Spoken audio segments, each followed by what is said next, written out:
Whenever a crime happens, there is full-fledged process or stages behind it. Firstly, there is an intention to commit it. Second, preparation to commit it. Thirdly, attempt to commit it. And lastly, the accomplishment.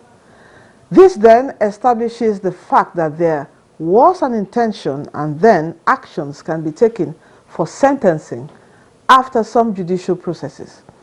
There are different kinds of crimes, from criminal acts, which can generally be divided into 5 primary categories: crimes against a person, crimes against property, statutory crimes, financial crimes, and the list goes on. Nigeria today will, however, focus on crimes that are punishable by death, known as capital crimes, capital offenses, or capital felonies. Capital punishment, also known as the death penalty, is a state-sanctioned practice of killing a person as punishment for a crime he or she is found guilty of. So the offender is punished, and that warrants execution to be carried out.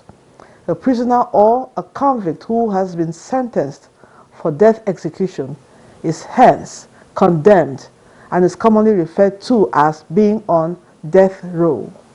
Historically, though, execution of criminals and dissidents has been used by nearly all societies since the beginning of civilizations on earth, capital punishment has been controversial in several countries and states, and positions can vary within a single political ideology or cultural region. On Nigeria today, we will be focusing on non-execution of death sentences in Nigeria. Why is it difficult for state governors to execute those on death row? Why is the state bearing their burden when they have been condemned for the criminal offenses they were charged with? This will form the focus for our discussion on the program. I am Lydia Odijochi. Welcome to Nigeria Today.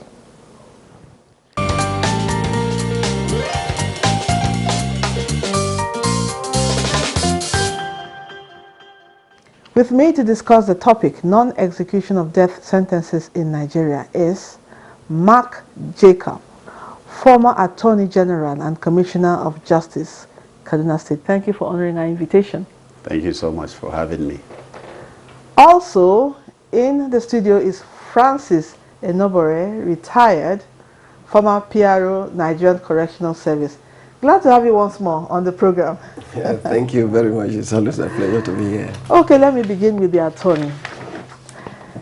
Now, let's get it straight. Let's get straight to the business. Why is it difficult for state governors to sign death warrants? Why? Well, maybe I'll go back into history and confess that one of the most difficult experiences I had as an Attorney General was to supervise an execution. At that time, my governor was bold enough to sign a warrant that took the lives of 2 people. And it was part of my schedule to go to the prison and ensure that the warrant was carried out.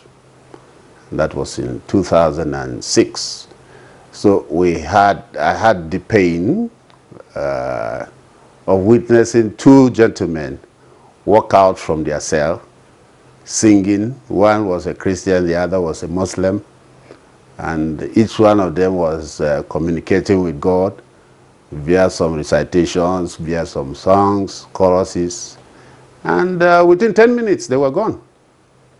Because you walk out from your cell, the condemned cell has a chamber for execution inside.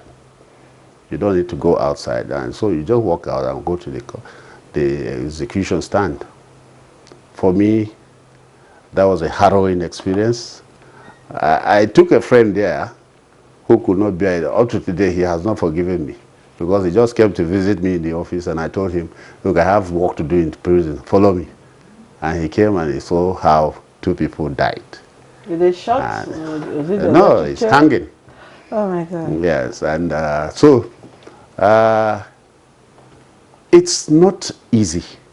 And I can tell you for free that since then, I've been unable to enter that prison again because the memory is not good. Can you remember the crimes they committed? Yeah, it was armed robbery. Of course, the offenses were grievous. One of them, no, two of them attacked a family. They raped the wife of the man in his presence and in the presence of the children. And thereafter killed the two of them and left the children. So it was that grievous and wicked. So we didn't have any hesitation. After all the appeal processes, they went up to the Supreme Court and they lost the appeal. And there was a lot of societal pressure that, look, these wicked people should be dealt with. And I understand how the governor now took the decision to sign the warrant. Okay.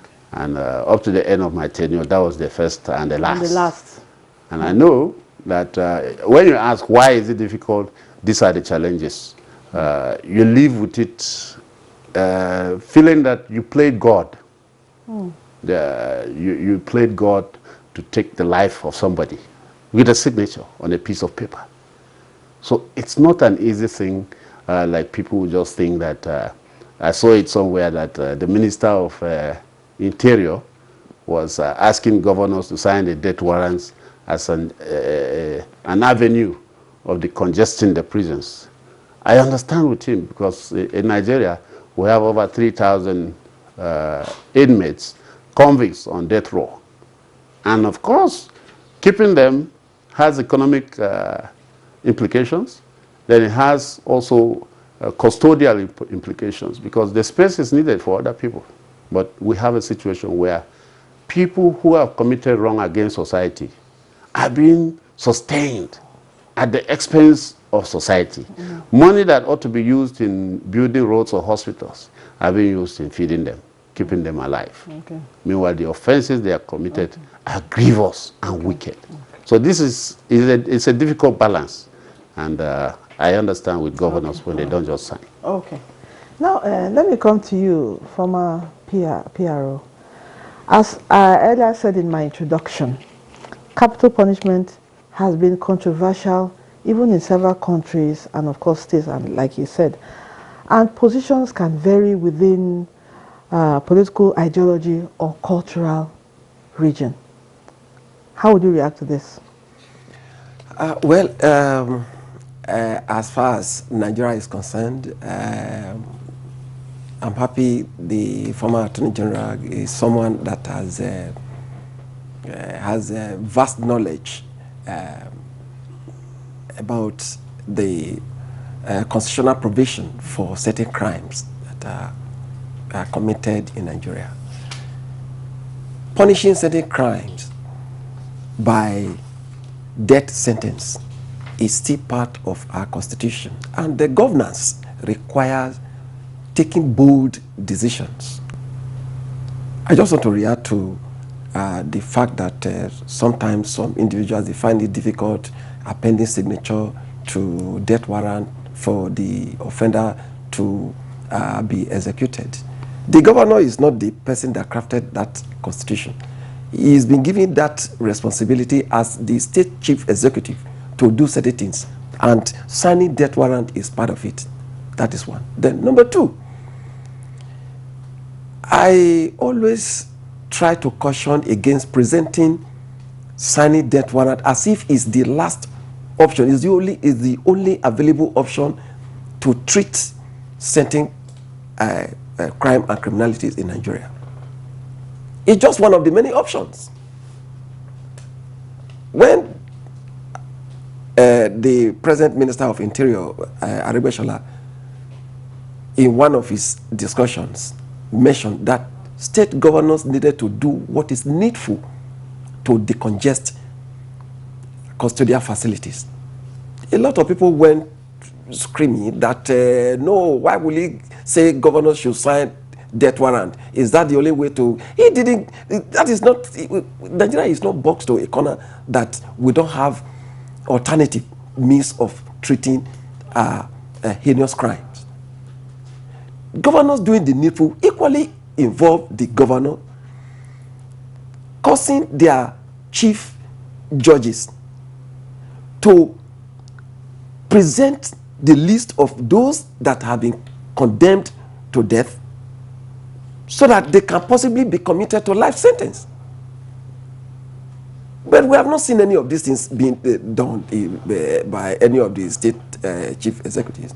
Yes, it's there seems to be a kind of what one may call moratorium that in democratic setting as we are operating today, the willingness to sign death warrant for someone to be executed is people are not too eager to do that for whatever reason, whether cultural, religion, or whatever. But like I said, since it still constitutes part of our constitutional provision for dealing with certain heinous crime, there is nothing wrong in the governor signing death warrant. But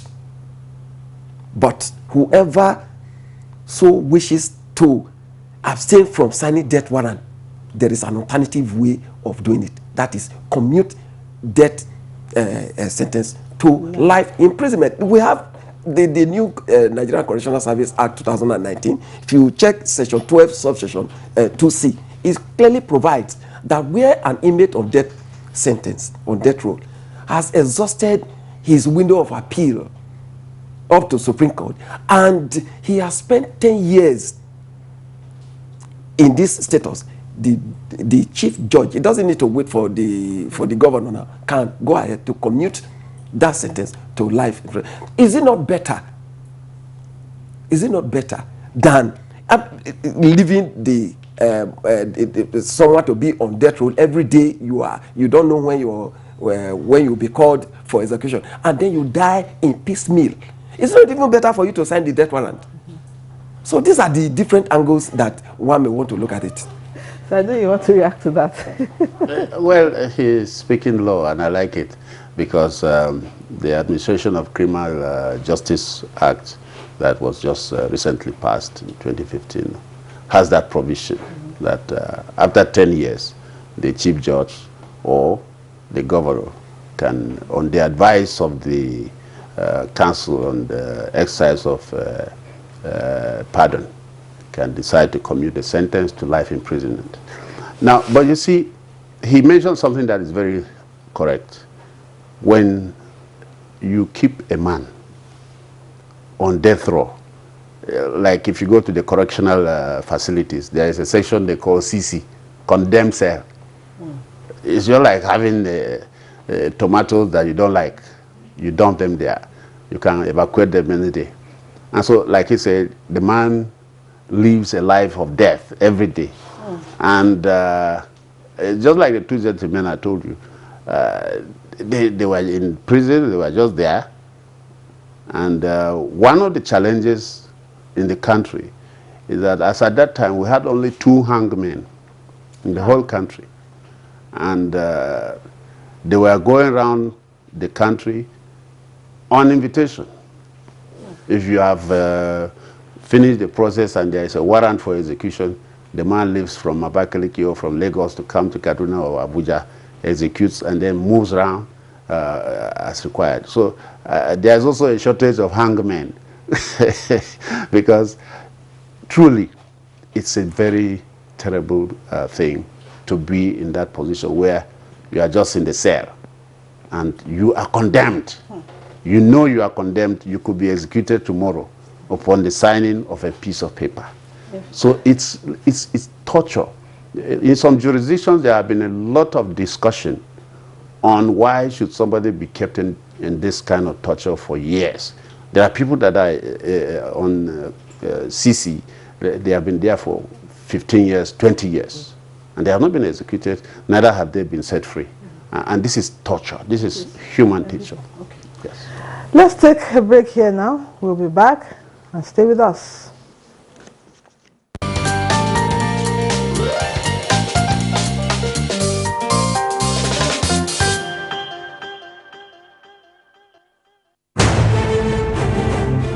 This is NTA News 24 broadcasting from Abuja. You can watch us anywhere, anytime on the following platforms. Start Times Channel 101, Freak TV Channel 703, GSTV Channel 419, and Go TV Channel 46. For more information, log on to our website www.nta.ng or join us on our social media handles, Facebook at NTA News 24. For comments, suggestions and inquiries, send an email to news24@nta.gov.ng or call us on the following numbers. NTA News 24, news and more news.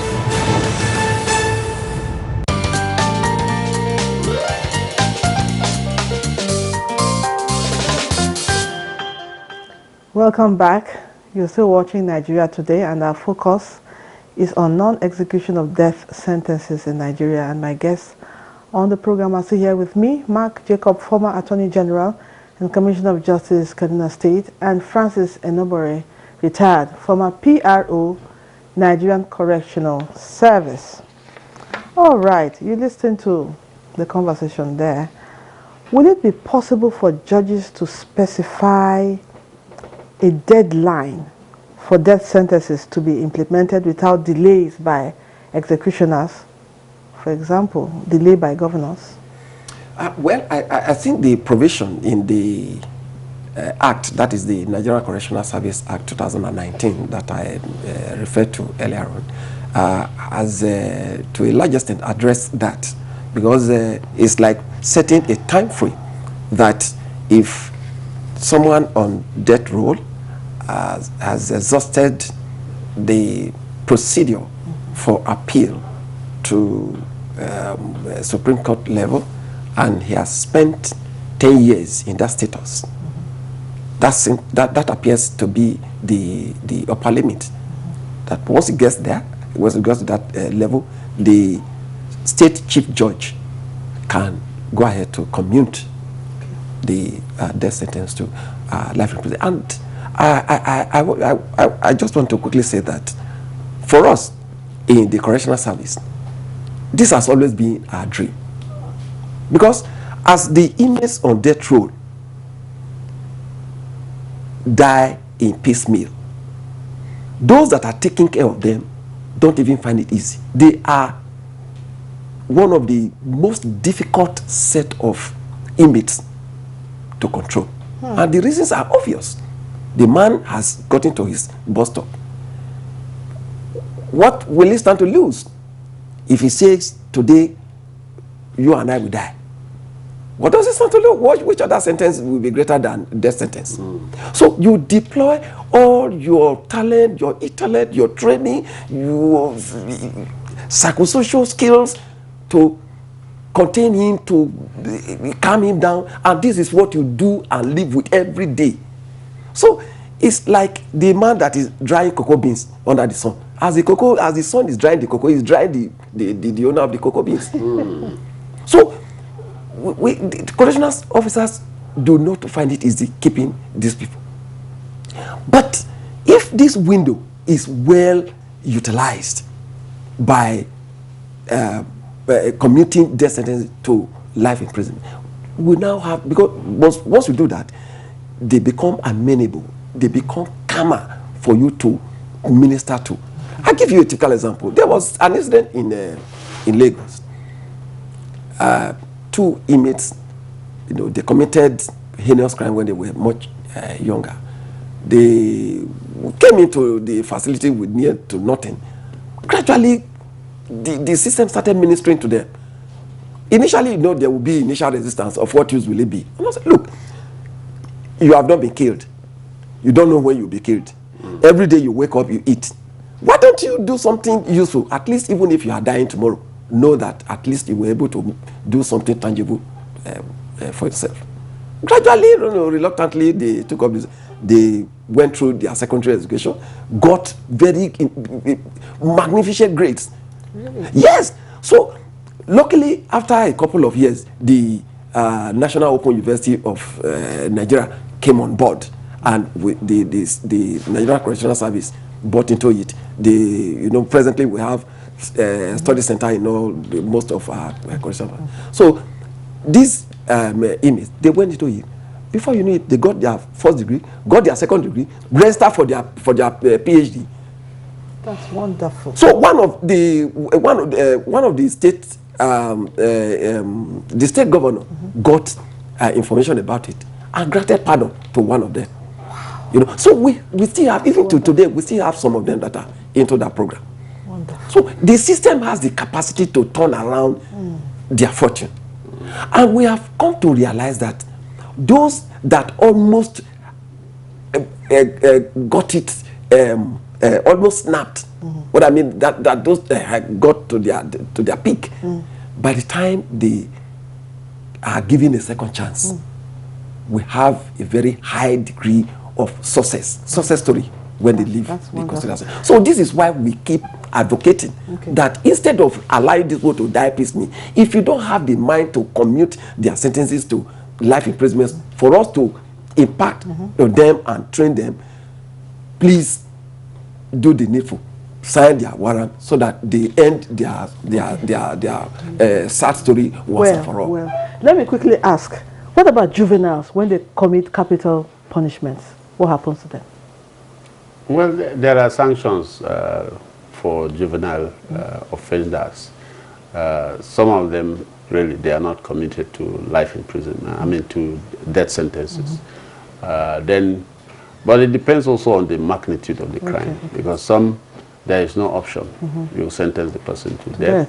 But the judges will exercise discretion to say, instead of death sentence, they will send them to the correctional services meant for young people. Yes. So what now? Furthermore, is there any need for reviewing maybe of the Constitution for the right thing to be done? Finally. Well, I don't think there is any new thing that can be done, because the window in section 308 of our Constitution is very clear.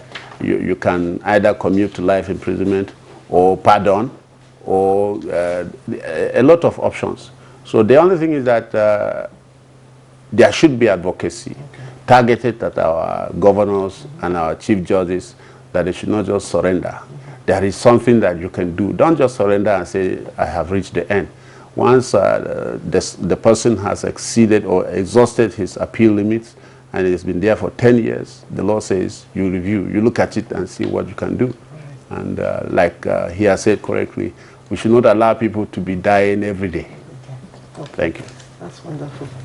This is where we sign off for the day, but first we need to once again appreciate our guests for their presence and insight for the topic of our discussion, non-execution of death sentences in Nigeria.